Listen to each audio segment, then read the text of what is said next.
Hey guys, welcome back to the Readers. I hope you are having an amazing day. Let's get right into the stories. The first one is an entitled People story. How would you react if you caught 8 strangers marching down your private beach path, coolers, kids, chairs, because the HOA president told them it was alternate access? I tried being reasonable, and she escalated. Then she made one safety demand that sounded harmless until I took it literally, too literally. I inherited my parents' beach house 5 years ago after my father passed. My mother had died a decade before that, and Dad held on to the property until the end. It wasn't much to look at from the road, a weathered 2-story cottage that had been in our family since 1952, but it sat on prime coastal real estate with something that made it truly special. A private path to the beach that had been deeded to my great-grandfather 74 years ago. The path itself was about 300 feet long, winding through the dunes from my backyard gate straight down to the sand. My great-grandfather had purchased it as a separate parcel when the original landowner subdivided his beachfront property. Back then it was just scrubland and dunes, but my great-grandfather had the foresight to secure beach access in writing. The deed was recorded, legal, and absolute. That path was ours, completely separate from the main house parcel. For most of my childhood, we were surrounded by similar older beach cottages. Families who'd been there for generations, everyone knew everyone, and nobody cared who used which path to get to the water. It was a quiet neighborhood where people looked out for each other. Mrs. Henderson 2 doors down would bring us tomatoes from her garden. The Kowalskis would invite us to their July 4th cookouts. It was that kind of place. That started changing about 8 years ago when developers began buying up properties. One by one, the old cottages came down. In their place rose modern beach houses, 3 stories, floor-to-ceiling windows, the works. Most were vacation rentals or second homes. The neighborhood lost that year-round community feeling, but it was still quiet most of the time. Then about 3 years ago, things really changed. A developer bought a large parcel of land that bordered my property on 2 sides. Within months, they'd broken ground on Seaside Haven, a planned community of 15 houses with its own HOA, community pool, and yes, their own beach access path about half a mile down from mine. I didn't think much of it at first. My property wasn't part of their development, and I had no interest in joining their HOA. My path was my path, their path was theirs. Simple enough, the houses sold quickly. By the following summer, Seaside Haven was fully occupied, a mix of retirees, young families, and weekend warriors. Most seemed pleasant enough in passing. I'd wave, they'd wave, everything was fine. Then Karen moved in. I don't know her last name, and honestly, I don't care to. She bought the house closest to my property line and immediately made her presence known. Within a week of moving in, she'd introduced herself to half the neighborhood and gotten herself elected HOA president. I learned this from Tom, one of the few friendly neighbors who'd bought in Seaside Haven but stayed pretty laid back about the whole thing. "Just a heads up," Tom told me one afternoon when I was checking my mail. "Karen's been asking a lot of questions about your beach path at the HOA meetings. Might want to keep an eye on that." I should have paid more attention to that warning. 2 weeks later, I found a letter in my mailbox, not delivered by the Postal Service, just stuffed in there. It was on Seaside Haven HOA letterhead, signed by Karen as president. The letter informed me that the HOA had concerns about unauthorized beach access and that my path, which ran between 2 HOA properties, was now considered community property under review. It demanded I cease using the path until the HOA could verify ownership and assess whether continued use poses liability concerns to our community. I stood there in my driveway reading this thing 3 times, my hands shaking. The nerve of these people. My family had owned that path since before most of their parents were born, and some HOA busybody thought she could just claim it. I was furious, but tried to stay calm. That evening, I dug out the property documents my father had left me. The metal file box contained everything. The original 1952 deed to the path, the survey maps, every property tax record showing the path as a separate parcel, title insurance documents, everything. The path had its own tax ID number, for crying out loud. I called the attorney who had handled my father's estate the next morning. Her name was Patricia Simmons, and she'd been practicing property law in our county for 30 years. She was familiar with the property and its history because she'd helped my father update his will. "Let me see what you've got," she said when I arrived at her office that afternoon. I spread out all the documents on her conference table. She spent about 20 minutes reviewing everything, occasionally making notes on a legal pad. Finally, she sat back and smiled. "This is ironclad," she said. "Your great-grandfather knew what he was doing. This is a separate deeded parcel recorded with the county, continuously taxed, and you've got an unbroken chain of title going back 70 plus years. No HOA on earth has any claim to this. So what do I do? I'll draft a response. We'll send them copies of the relevant documents and a polite but firm letter explaining that they have no authority over your property. That should end it. Should have, but this was Karen we were dealing with. Patricia's letter went out via certified mail, along with copies of the deed, survey map, and tax records. I still have the signed receipt showing Karen herself signed for it 3 days later on a Tuesday afternoon. I figured that would be the end of it. I was wrong. That Saturday morning, I woke up to the sound of hammering. I threw on clothes and walked outside to find 2 guys in Seaside Haven polo shirts driving stakes into the ground right across my beach path. Between the stakes, they were stringing yellow caution tape. "What the hell are you doing?" I asked, my voice probably louder than necessary. "HOA asked us to close off this path," one of them said, not even looking up from his work. "Safety hazard or something. This is my property. Private property. You need to stop right now and remove those stakes." That got his attention. He straightened up and looked at me. "Look, man, we're just doing what we were hired to do. Take it up with the HOA. I'm taking it up with you. You're on my property, damaging my property. Remove the stakes now or I'm calling the police." They looked at each other. The second guy pulled out his phone and called someone, presumably Karen. After a brief conversation, he hung up and shrugged. "She says the path is community property and you're the one trespassing." After they left, I was so angry I couldn't focus on anything else that evening. I kept walking to the window and looking out at those stakes in the ground, that yellow tape flapping in the breeze like some kind of insult. Sunday morning, I went out at dawn and pulled up every single stake. My hands were shaking as I worked. The nerve of these people, coming onto my land, driving stakes into my property like they owned it. I coiled up all the caution tape and dumped the whole mess in my garage, took photos of everything, and then called Patricia's emergency line. "Document everything," she said. "Photos, dates, times. This is going to court if she keeps this up." She didn't keep it up. She escalated. That same Sunday afternoon, I was in my kitchen making lunch when I heard voices from the beach path. I looked out the window and saw a group of about 8 people, adults and kids, using my path to access the beach.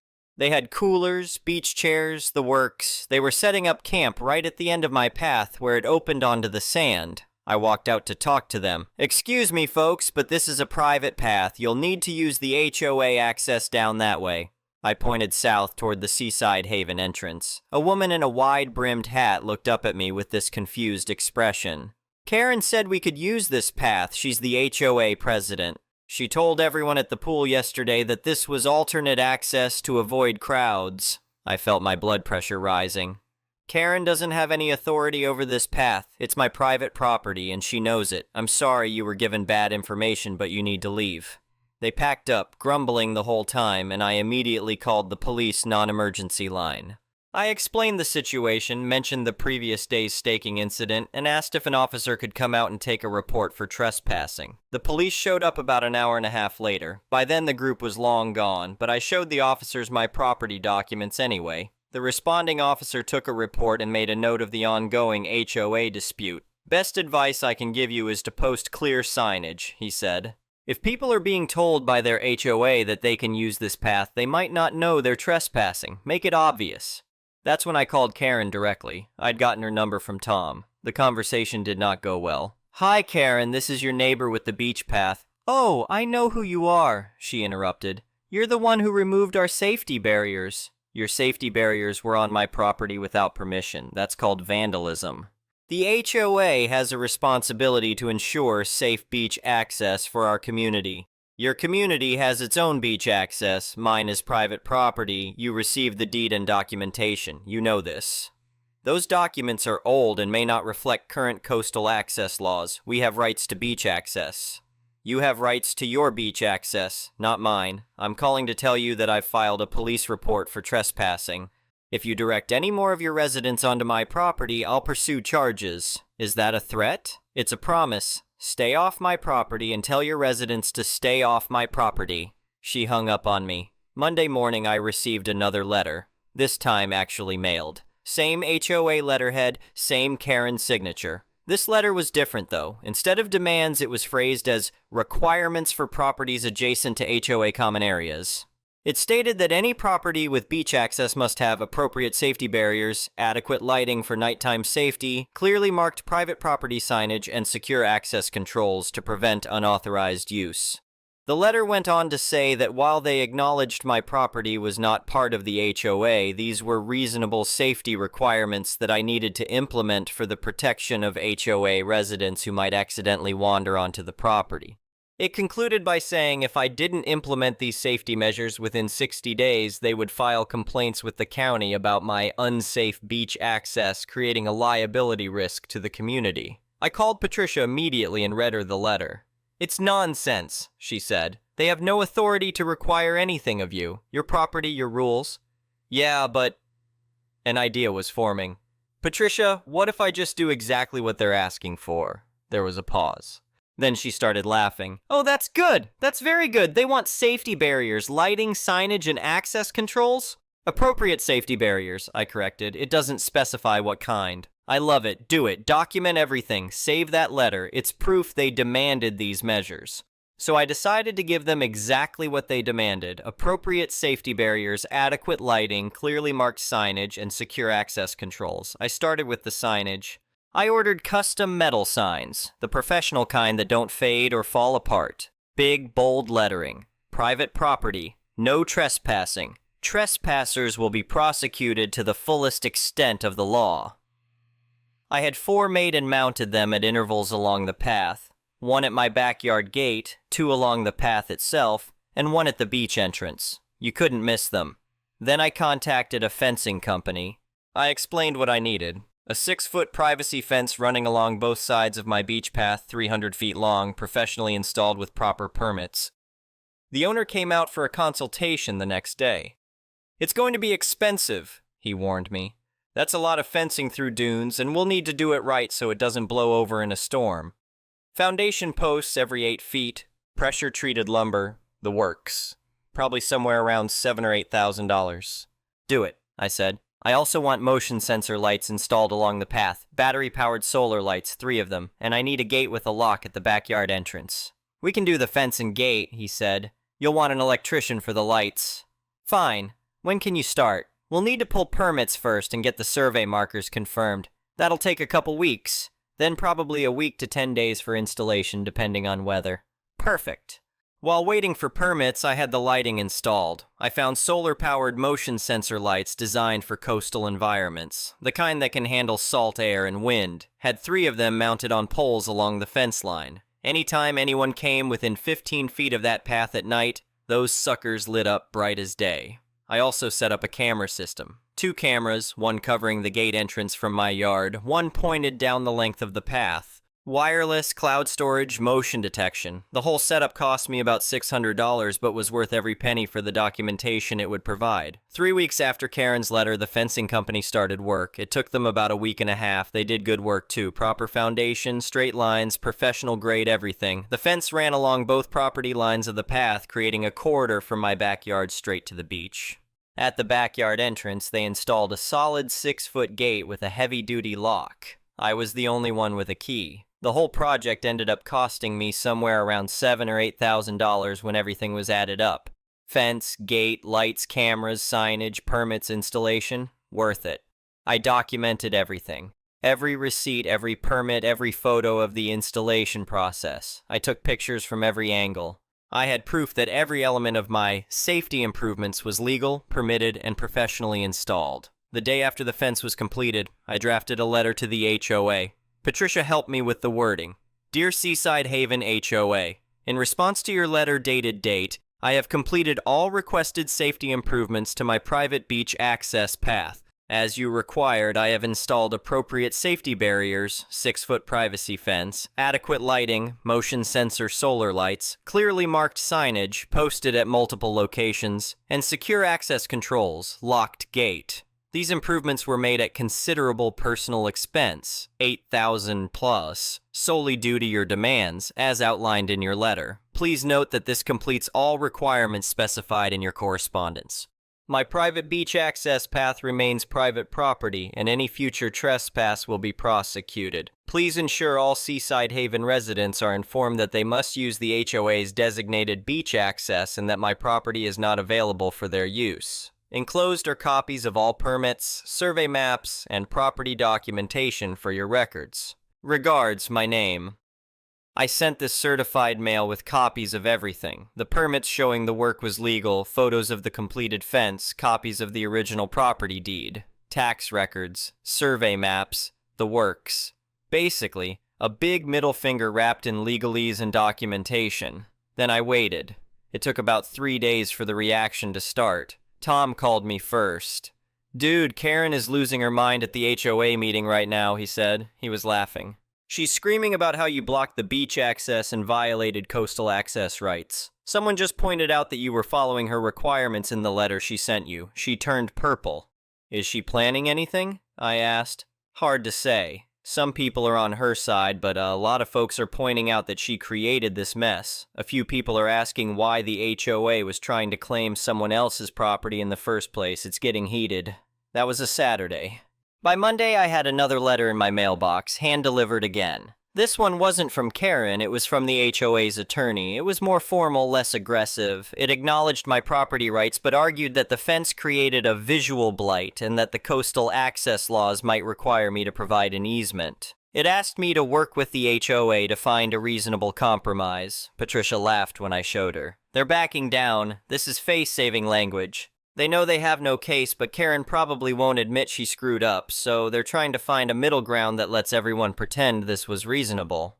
"What should I do?"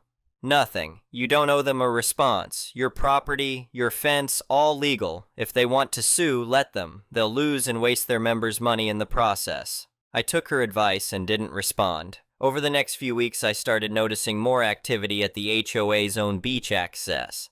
They'd apparently started improving it, adding benches, a wooden walkway over the dunes, better lighting, making it nice enough that residents didn't feel like they were missing out by not using my path. Smart move, honestly. Then, about 6 weeks after my fence went up, I got a visit from Karen herself. I saw her coming up my driveway through the window and almost didn't answer the door, but curiosity got the better of me. "Can I help you?" I asked, keeping the screen door between us. She looked different than I expected, smaller somehow, less sure of herself. She was holding a folder. "I wanted to apologize," she said. That caught me off guard. I made some assumptions when I moved here," she continued. "I saw the path between the houses and just assumed it was community property. When I found out it wasn't, I should have just accepted that. Instead, I let my ego get in the way. I thought if I pushed hard enough, you'd back down, or we could negotiate, or I don't know, I wasn't thinking clearly." She held out the folder. "This is a formal letter of apology from the HOA. We're also going to send a notice to all residents clarifying that your property is private and off limits. I'm sorry for the harassment. I'm sorry for the money you had to spend on the fence. That wasn't fair." I took the folder but didn't open it. "Thank you for saying that." "For what it's worth," she added, "the fence looks professional. You did a good job." After she left, I opened the folder. Inside was exactly what she'd promised. A formal apology on HOA letterhead, signed by her and 2 other board members. There was also a check for $3,000 labeled partial reimbursement for fence installation. I'll be honest, I didn't expect that. I thought about refusing the money, but then I figured it was probably coming from an HOA budget line for legal settlements or something. I deposited it. True to her word, the HOA sent out a community notice about my property. I know because Tom showed me his copy. It explained the history of the path, acknowledged my clear ownership, and directed all residents to use the HOA access only. It even included a little map showing which path was which. Things settled down after that. The summer came and went. Tourists filled the rentals in Seaside Haven, but nobody bothered my path. The signs, the fence, and the lights made it abundantly clear that this was private property. I did catch someone on camera trying the gate one night, just some drunk guy who apparently couldn't read the signs. The motion lights came on, he realized where he was and stumbled back to wherever he came from. That was the only incident.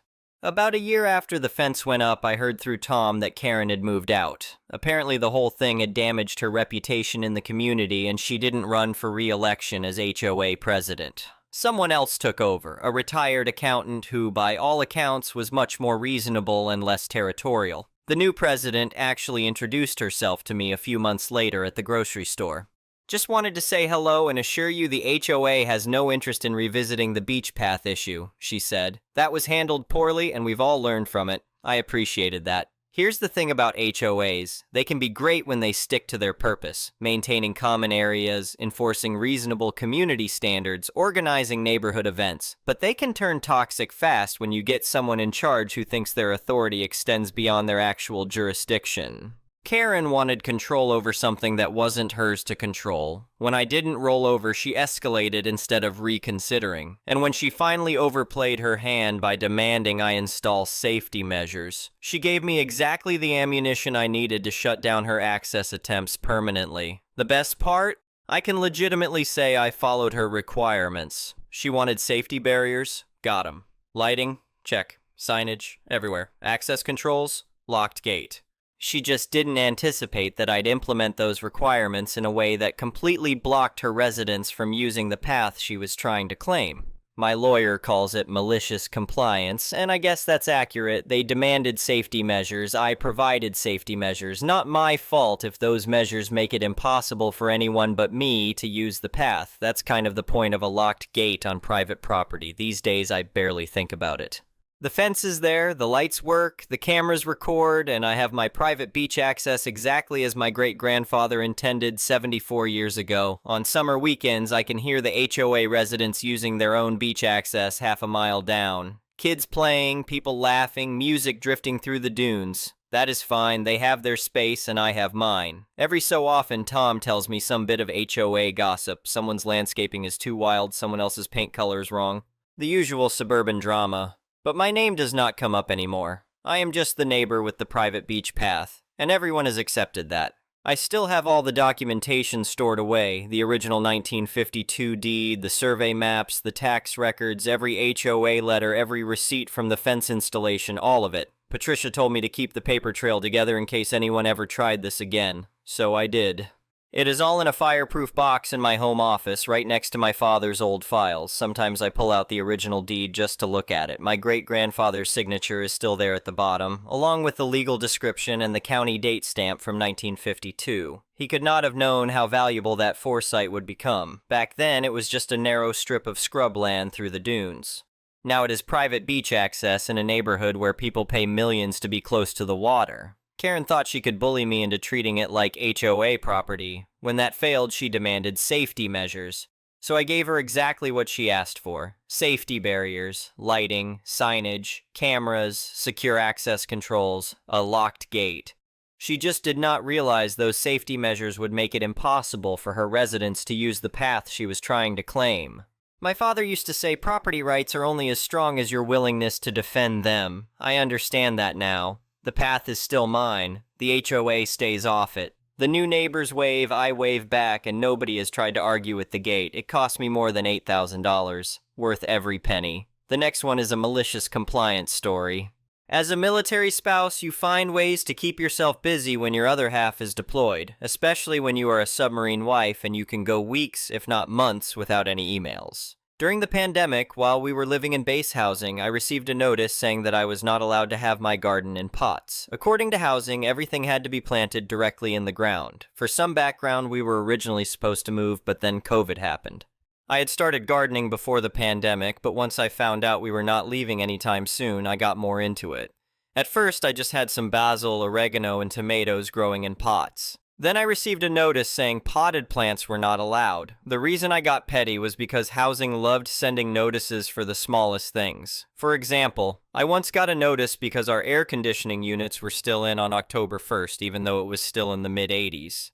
However, if I needed them to do anything, it was like pulling teeth. We once had a hornet's nest twice the size of a basketball, and the fire department eventually took care of it because everyone was tired of waiting for housing to handle it. Another time, the pipes burst in our house, and instead of helping, they berated me. At one point, someone from housing said, "If you are letting the dog pee in the house, there is going to be an extra cleaning fee." I was furious.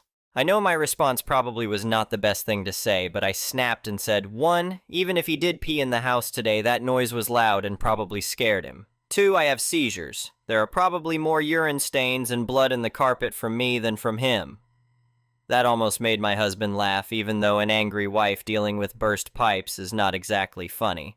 But long before the pipe incident, there had already been so many small issues that after 4 years I was just done. So when housing told me my garden had to go in the ground and we found out we would be staying there for 3 more years, I decided to comply. My garden had to go in the ground? Fine. I planted oregano, and they were going to have to deal with it when I left.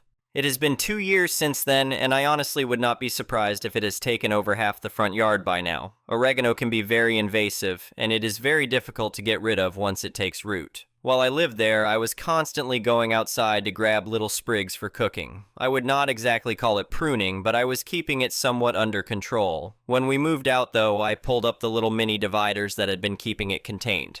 After that, it was on its own. They were going to have to get really creative if they wanted to get rid of it. Recently, I had a phone call with my old next-door neighbor from base housing. A new family has moved into our old place, and when he told the wife what the plant was, she was ecstatic. So the oregano is still there, and apparently it is huge. The next one is an entitled people story. So my immediate neighbor, semi-detached housing, have been harassing me since their tenancy, social housing.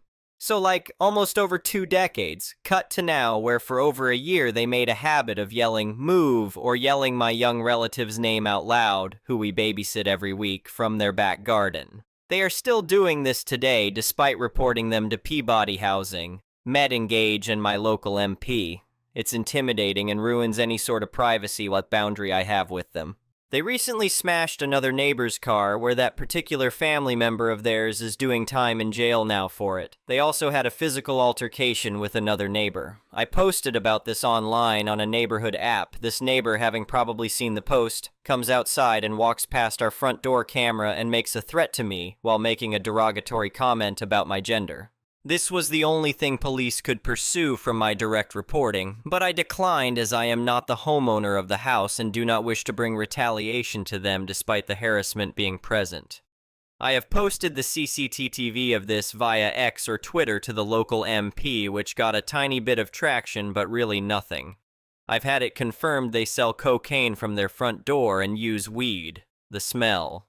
They are involved in prostitution, and there's our issues with child endangerment and animal abuse. All have been reported either anonymously or directly. Nothing. MedEngage even told me there's nothing they can do with the yelling. Peabody Housing are not even responding to me anymore, or at least in a timely sense. They are all drug users. They can't control themselves. If I happen to have my window open and I am talking, then we'll immediately start yelling "move." Half of the time it's them being performative while calling for their dogs, and sometimes they can't be bothered with the act and just yell "move," to the point of screaming it when on the rare occasion I was standing outside in the back garden because I had to water the plants. When they first moved in, they made it an active drug house, like long queues of teenagers at their front door that extended around the corner to the road. Now it's the odd crackhead that shuffles to their front and leaves within minutes. Personally, I do feel there is an element of the older male neighbor here being fixated on me. Generally, it's their whole family involved in this. They have other people frequenting their house, either yelling "move" or yelling my relative's name in a faked foreign accent. To note, we are of Palestinian descent, ethnic minority. I have mental health issues made worse by them to the point adult social services contacted me. They are white Caucasian. I do believe there is an element of racism. The next one is an entitled parent story. I am a Gen Z, 21, who was raised by a Gen X mother, 53. My mom had been controlling my entire life. Surveillance what I wear, who I talk to, constantly going through my room and my private things, rearranging my room the way she wants it, walking into the bathroom while I shower without knocking, and controlled me when I ate and what I ate. She would also hit my stepfather whenever he made her upset. He was usually being a jester, in front of me after I told her to stop several times to the point of tears. My mother also refused to let me go to my grandmother's funeral, Dad's mother, because it wasn't following the rules of my custody. I later found out when my dad showed me copies of the custody battle in paper that the rules were optional, and my mother blamed the court as a cover for her own demands. When I turned 18, I immediately called my father, who didn't have custody of me, to live with him, as during my visitations he would promise a better life for me after hearing me talk about what my mother would say or do to me. Unfortunately, this was a facade. As a year went by, living with him slowly became a prison. He gave me spare bedroom and let his girlfriend of a few months move in, turning him into a verbally violent alcoholic. He expected me to clean the entire house every day, clean his dishes, clean her dishes, prepare him food, get him water, do his laundry and hers, all while being quiet and reserved. I was not allowed to speak my mind or be too loud in my own room without getting called horrible insults. During this period, I was out getting jobs and would ask my mom for my SSC and she would refuse, only giving me a picture of it. To my luck, the places I worked at were kind enough to accept the photo for their digital records since the background checks were usually third party. At this point, I've been trying to keep my jobs, but without a car and having to Uber everywhere, it was hard. I ended up losing one of the jobs due to the end of their probationary period and desperately searched for one for 3 months while my father was telling me to cough up money so he could use it on his girlfriend. Around $50 to $150 every few days until I had nothing left. I finally got a full-time job and worked an inconsistent schedule being that I was in the hospitality industry. I would come home after work exhausted and pass out in my bed. My father would come home sometimes from work and barge into my room and yell at the top of his lungs that I am a lazy piece of crap and selfish to go to bed first before cleaning the kitchen. His yelling would go on for a little over an hour, and this would happen every week. Thought to add at some point during this period I started dating someone who was not of my race. And since my father is against interracial couples and does not speak kindly of other races, I had to keep silent of this. At some point I was fed up with the abuse and planned to move in with my partner without his knowledge. Since he didn't care about what I was doing, I sold most of my things, threw away what I couldn't ship, and managed to send it all to my partner who resided in Texas. On the night of the last day, my father thought I was home and decided to go into my room without my knowledge and found it empty. He called me while I was out yelling at me that I better give him some ducking money for owed rent, though I wasn't on the lease. And I went to an ATM before arriving home to give him $600 that I didn't really have. Spent the night crying before my flight in the morning. Before I left, I asked my mother to give me my social security card and my binder of Pokemon cards, because if I plan on working at a company or if I want to finally get a passport, they're gonna need it as proof I am a citizen, and if I need to sell the Pokemon cards since they had value and were mine, I could. She told me she wasn't going to give it to me unless I gave her my high school diploma. We met up a week before I left and she arrived empty-handed, but I gave her the diploma and explained I would like my things before I leave. She offered to drive me to the airport instead of taking an Uber, and I thought it was kind of her, too. When we got to the airport, I was trying to pay for my checked bag, and there was some difficulty as I was asking her to pay with her card and I give her cash. It ended up accepting my card. But since she saw I had cash, she demanded I give it to her as gas money for the ride there. Should have taken the Uber. Months later, and I now live in Texas with my partner, 24, and I still do not have a good relationship with my parents. I went no contact with my father after finally telling him how I felt towards him. As for my mother, I thought she was supportive of me once I moved out and kept contact. She was flying over to my state to go to an event and mentioned stopping by for a night or two since she was going to be in my state, in the area. The visit was doing fine at first until my mother mentioned she was going to be there for 4 days instead of 2. My partner expected her for 2, not 4, and felt he couldn't work with her there. So he spoke to her and put her in a nice hotel right across the street from where we live. She accepted it, but complained about it the whole time after. The trip after that became miserable. My mom yelling at me using a loud voice and blaming me that I didn't communicate enough to her when I needed to. I apologized over and over, but she wouldn't stop, so I told her I'll take an Uber home if she doesn't stop yelling. Finally, the trip was finished and she finally went on her plane back home, and I did not speak to her for the way she treated me. She spam called me, calling me about 32 times in a row per day, and used my stepfather's phone to call me and my grandmother's phone. I made the dumb idea to give my mom my partner's number, and she ended up using his phone to spam call him too. I messaged her telling her to stop and leave me alone, finally speaking my mind for how she's been treating me. She interjected the entire time, blaming me for everything and speaking like she did nothing wrong. I told her over and over to leave me alone, and it worked for a day until it went back to spam calling. This morning she texted my partner's phone threatening to call the police if I don't call her, so I did. I called her and told her I'm done and to leave me alone, and she wouldn't take that for an answer. Am I allowed to put a restraining order on her? Anyway, thank you for watching.